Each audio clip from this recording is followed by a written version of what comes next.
City. I'm Mike Sherman, sports editor of the Oklahoman, joined here by the foremost authority on the NBA and OKC, Darnell Mayberry, and the rest of our Thunder coverage, which today consists of columnist Jenny Carlson. You there, Jenny? She's on the phone. She's on the phone. Oh, and Thunder beat writer Eric Horn. How's it going, Eric? Oh, it's great. Great day in America. Soon to join us, maybe, from Phoenix, where he'll be covering the college football playoff, will be columnist Barry Trammell. And our other Thunder beat writer, Anthony Slater, is in Los Angeles, where tonight he's going to cover a special ceremony honoring Russell Westbrook for his overall gifts to UCLA, contributions there, and the player he's become. Guys, but let's start off here. Darnell, we're approaching the midway point. In fact, I think I calculated this morning. We'll get to the 41 game point late next week. And so the Thunder, if things go like you think, they play the Lakers on Friday night, I think they'll be on a 58 win pace, if my math is right. That's a lot of wins, and 41 games will be a pretty good sampling. What can we say we know with confidence about, first, Billy Donovan? I think that he's really trying his best to implement some new ways of playing, and ball movement being one of them, player movement being the other. I think you're seeing some of it looks the same offensively, but I think a lot of what this team used to do, you're kind of seeing fade a little bit, and I think that's the biggest thing that they wanted when they brought him in, and I think that's the biggest thing that he's done so far. And he's really been good, I think, communicating that to the players and getting them to continue to play at a high level night in and night out. But I think the biggest thing is some of the things offensively, which they wanted to see. We called it tactical competence. I think you're seeing a lot of that now with Billy Donovan. Sam Presti called it that. Jenny, what do you got confidence in saying about Billy Donovan after almost 41 games? Maybe she's on the phone still. She's on the phone. Still on the phone. How about you, Eric? What can you say with confidence we know now about Billy Donovan? I could say that he's definitely not afraid to shake it up, and he's definitely not afraid to admit that he made a mistake in certain regard. The shake it up part would be being able to bring in Cameron Payne, the rookie, and sit down DJ Augustine for long stretches. I mean, DJ Augustine's gotten some DNPs the last couple of weeks in expense of Cam Payne. And in terms of admitting he made a mistake, I mean, I think that he's been able to go to Anthony Morrow even after not giving Morrow extended minutes in the early stretches of the season and giving more to Kyle Singler. He was able to go back and come back to Anthony Morrow and get him back into the rotation more prominently. So I think that's kind of a direction that's different from what Scott Brooks was bringing. And Scott Brooks was kind of stuck with the certain rotation that he had going on. But Billy's shown that he's been able to take some chances and experiment with some things and try out some different lineups. Jenny Carlson, the Thunder is approaching a 58-win pace. Darnell says we can tell by so far that Billy Donovan's trying to do some things with some success offensively. Eric says we know for sure that he's going to make some changes. He offers as evidence the whole Cameron Payne, DJ Augustine handoff. What are you confident that you know about Billy Donovan thus far? Well, I think that his willingness to try some different things is pretty clear. You know, it looked to me like the Singler to Morrow thing was a trial run for Singler, and then clearly Augustine, he wanted to see what he had, and then Cam Payne, we're getting a chance to see that. So I think he does have a willingness to do different things. We've seen him go with that small lineup and to great success. So I think he has been willing to change and adapt and sort of season to try a few things out. So that's kind of exciting. You know, the offense and, you know, how much they're moving the ball, is it better? Is it the same? I mean, I think that's open for debate. You know, clearly when you have in-game scenarios, you're going to have your stars that will take control, you know, whether that's by design or them just taking it into their own hands. So I'd like to see a little more ball movement. I'd like to see a little more trusting of other guys in the offense. But, in those late game situations, it's just hard. I think it's hard that are those stars that are sort of hardwired that way to get away from sort of not putting the ball in their hands. So I've liked what I've seen out of Billy Donovan, and I think that the returns have been positive as he's willing to adjust. It's going to be interesting to see if in playoff scenarios is that willingness going to be there to adjust as quickly as he has, or to eventually adjust. I know some people would say it wasn't quickly enough with some of these things. How will he adjust come playoff time? That's a big question mark. Jenny, let's stay with you. Pick one. You could talk about Kevin Durant, the 2016 edition, or Russell Westbrook, 2016 edition. What do we know new? What's the most, what do you know with confidence new about one of them? Well, I think that we've seen with Durant's absences that have been mixed in with these minor injuries, and he's come back from those a couple different times. I think you see him, clearly he's, the offensive weapon that he is. But I think we see how what a difference he can make defensively, especially when he's locked. I think we've seen that lineup get a whole lot better defensively when Durant's around. Now, whether that means, maybe that's a product of both ends, him being pretty good defensively, him holding guys accountable, but maybe it's also on the offensive end, guys aren't called upon quite so seriously or, with as much consistency when Durant's in the lineup. So, I think he does help defensively in ways that are probably unappreciated. And, I don't know if that's new, but I think we've probably maybe seen that a little bit more throughout this season. Darnell, what do we know new about Durant or Westbrook or both? I'm going to piggyback on what Jenny said, and it might not be new, but it is consistent. It's Durant's defense. It's more consistent than it's ever been, I think, and it's versatile. The versatility he's bringing defensively is really impressive. He's guarding power forwards in the post. He's guarding wing players. He's able to switch and guard multiple positions, and I think that's really helped this Thunder team defensively. And when he's not there, you clearly see it impacting this team for the worst, and I think that's the biggest thing that I've noticed out of him making the jump from last year to this year is his consistency on defense. Blocking shots, getting rebounds, guarding bigs. How about you, Eric? What do we know different about the dynamic duo, or one of them anyway? Well, I think something that we might not have known about Russell Westbrook that is looking to be true this year is that he's actually a really good shooter inside the three-point line. He's shooting 45% from the field, but he's shooting 29% from three. I mean, you do the quick math on that, and he's shooting probably close to 50% or above 50% from two-point range. He's turned into one of the better mid-range shooters in the league, and I mean, the thing that's holding him back really in terms of field goal percentage is he's taking 4.3 threes a game, and he's making a little bit over one. I mean, 1 out of 4, that's killing his percentages. So we might not have known that Russell Westbrook's really a good shooter when he's taking the shots that he needs to be taking. Eric, staying with you, blending a couple topics again on this question. What can you say with the greatest amount of confidence about the Thunder's title hopes or its biggest problem? I'll say with the greatest amount of confidence about their title hopes that right now they look like they're the 4th best team in the league in terms of title hopes. Golden State's obviously your number 1. San Antonio's your number 2. I would say Cleveland's your number 3, and then the Thunder I can say with confidence are number 4. And to kind of tie into the other question with confidence, I'd say it's because of their defense. They haven't played consistent enough defense over the course of the season for them to be up around Golden State and San Antonio or Cleveland in terms of being in the top 3 for title contenders. Now, it's saying something that they've still been good enough to be ranked right below those teams in terms of teams that are vying for a championship. But I think that Golden State and San Antonio are clearly playing on another level than the Thunder right now.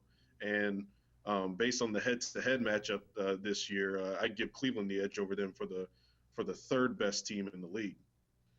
Jenny, how about you? Thunder title hopes or its biggest weakness? What's your strongest confidence statement about one of those?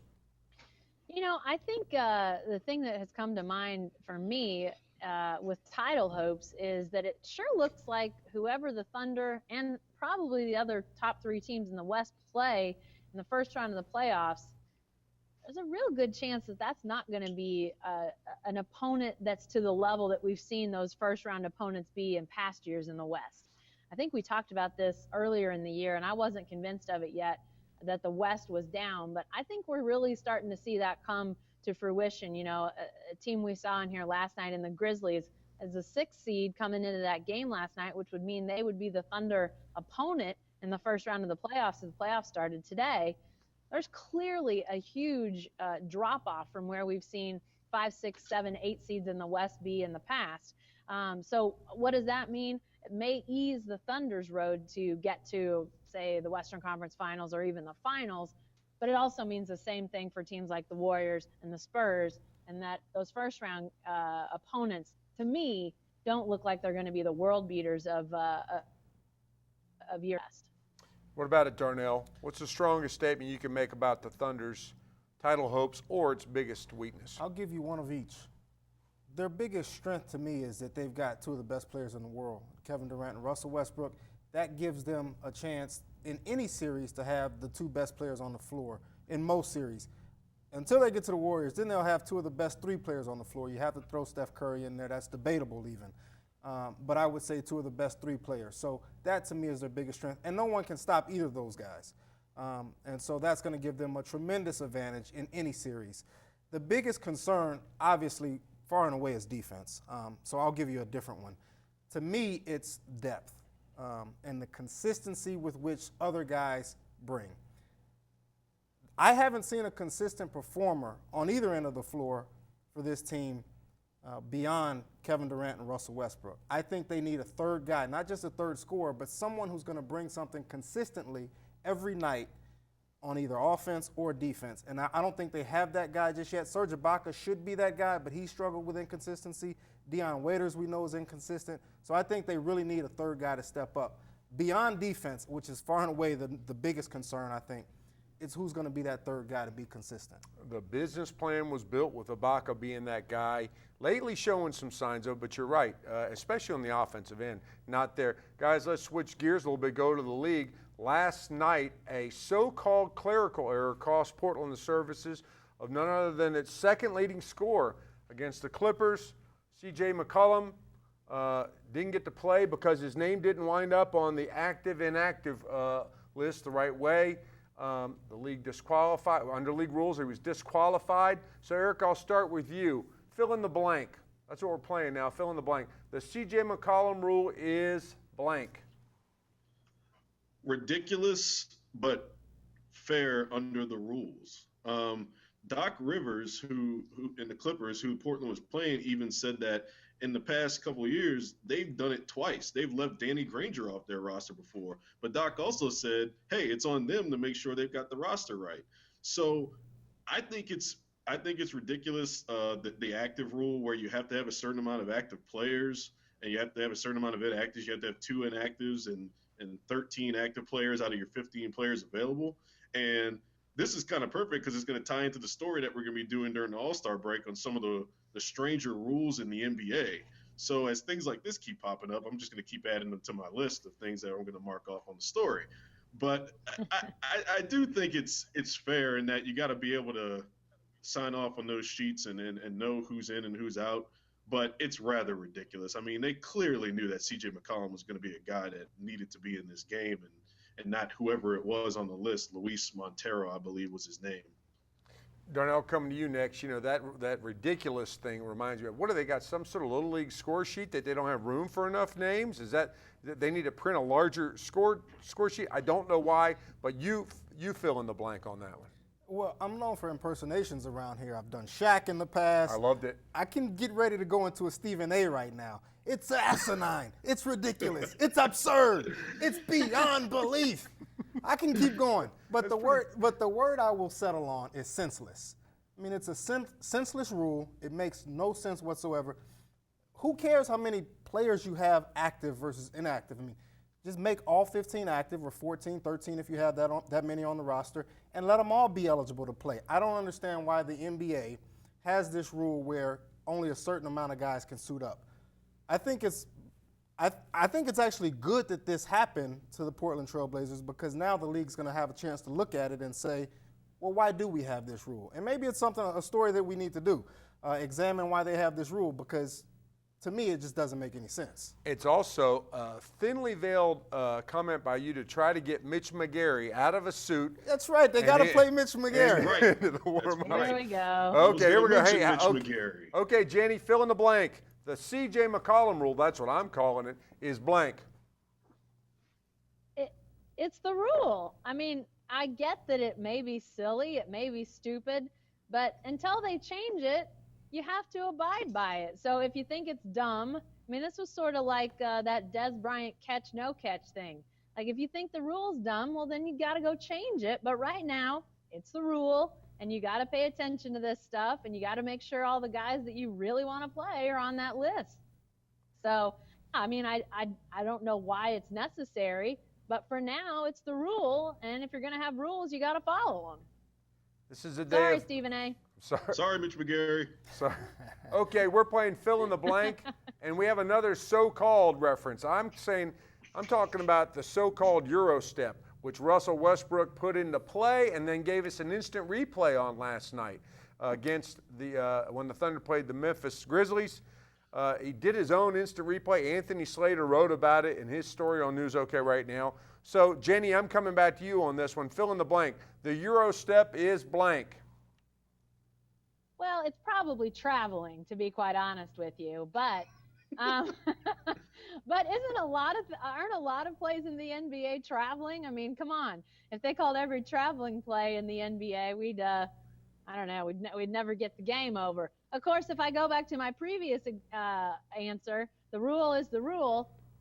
Maybe they should start calling traveling more. I don't know. But it seems like, I'm not sure Westbrook's was, but I think those Euro steps get into situations where guys are taking too many steps. That's just my personal opinion. We'll see if Jenny can apply the rule to all three of her fill-in-the-blank answers. We got one more. I don't think he'll make it to three. Eric, the Euro step is blank. The next big internet dance move to take over for the dab. Did you see Westbrook, Durant kind of the little rock back and forth and they were doing it? And Durant was so caught up on it when he was doing it that he missed Russell Westbrook trying to give him a high five after the play. Durant was doing this, and Westbrook had to like stand around for a minute and be like, hey, I'm right here, man. Look, I'm finished doing mine, so you finish doing yours, and we can go on with our lives. But yeah, I don't think it's traveling. I mean, I counted the steps, and I like turned to Anthony. I'm like, that's traveling, right? And then I looked at it again, and it's not. And it's difficult, is what it is. I respect the heck out of the guys that can pull it off at speed like that, especially Westbrook and Dwayne Wade. We've seen him do it time and time again. Tony Parker. So when those guys can pull it off, more power to him, man. It just makes the game great. That wasn't even Westbrook's best move last night, though. His best move was when he got frustrated after a certain call happened, and he ran up the stanchion like Bo Jackson in that game where he ran up the outfield wall. Nobody caught that except me, and I told Anthony about it. He went back and put a video of it up on his Twitter, and Westbrook ran halfway up the stanchion, and he was almost horizontal. It was ridiculous. It was absolutely ridiculous. What does he think he is, Dracula? Dracula, Bo Jackson, conquistador.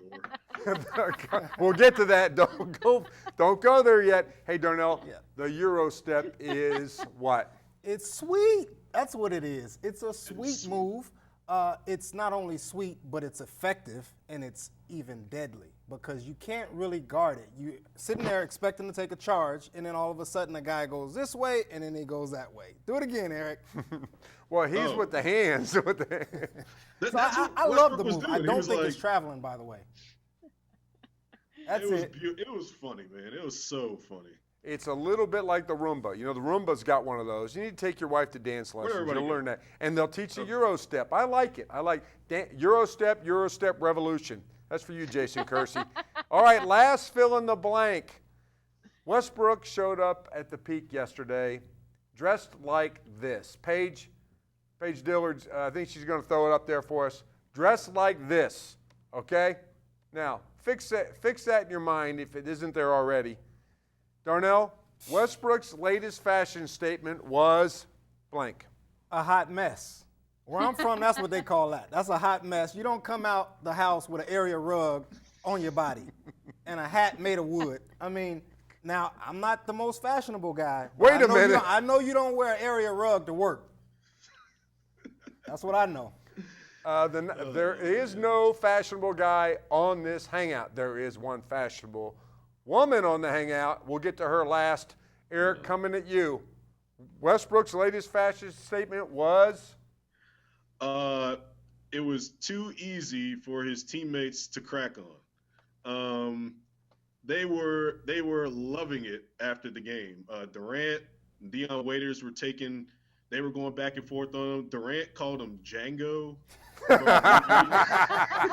He said he was Django. They were going, but Durant called him a conquistador. It was like open. It was like open mic night or something. Durant was just going off, and then Westbrook on the way out of the locker room said he's got his horse outside. Westbrook was having fun with himself, and even on the court after the game, where all the families are having fun, they were. Jeff Green was out there ribbing on him. Royal Ivy said he looked like one of the three amigos, I think, something like that. But I mean, Eric, you could have done a quotable just on what they said about Russell Westbrook. I could have. Exactly.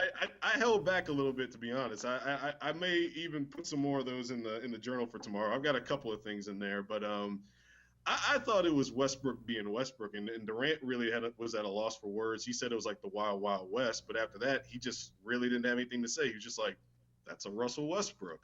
So it was cool to see. You know, I always think it's funny whenever Russell breaks out the interesting outfits, and I don't have a problem with it. It's fun for us to cover. So Jenny Darnell, I'm going to take you back. This is the most fun anybody's had with one of the players' outfits since Tyrus Thomas showed up with the Hornets wearing his own LSU jersey.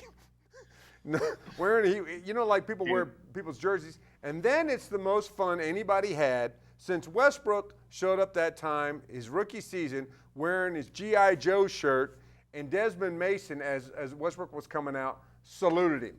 And it sounds like Russ has learned to have some fun with it now that he didn't then. He's got a bigger fashion sense. But, Jenny, you can be the last word on this because you actually do have some fashion sense, which nobody on the dais, nobody in the department except you can say. Westbrook's latest fashion statement was? Oh, geez. I don't think I had a clear picture of what he was wearing until we found the link today. And I frankly would not be surprised to see some Nichols Hills woman wearing that cape. Oh. So I'm sorry, Russell. I mean, I get that you push the fashion bounds, but that was a little out there. You can buy one of these for yourself, folks. It's on sale, $120 on the JewelsB.com website. It was originally $299, but you can save 60% right now. This is the Blackfeet wool cape. You could also get the Ottawa wool cape, the Apache wool cape, or the reversible lumberjack wool cape. That's what I'm saying. It's a cape. It's a cape, not a poncho. It's a cape.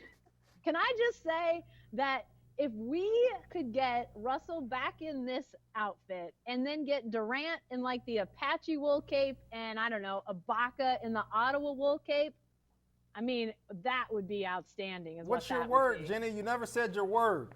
She said out there. What was my word? Fill in the blank. Oh, fill in the blank. I would say it was too much. Too much. That's pretty good. And by the way, I'm not the only one who knows fashion. This is Darnell's hat, ladies and gentlemen. He's got the riding hat. Straighten it. Yeah, straighten it out a little bit, Jenny. You're making me look bad. Straighten it out a little bit. Put your hand in there. Fluff it up. That's not mine to wear. Fluff That's it up. yours. Punch it up a little bit. Tally ho. There you go. There we go. If we're filling the blank on Darnell's hat, I would say tally ho. Since we're not, I'm going to use the good, the bad, and the ugly. Look like Clint Eastwood in a spaghetti western. You do you, Russ. Don't get it twisted. I do this. I do this. I do this. That's all for Don't this get it edition twisted. of Thunder Thursday, but you can stay with the best coverage team anywhere, every day at News OK and every morning in the Oklahoman.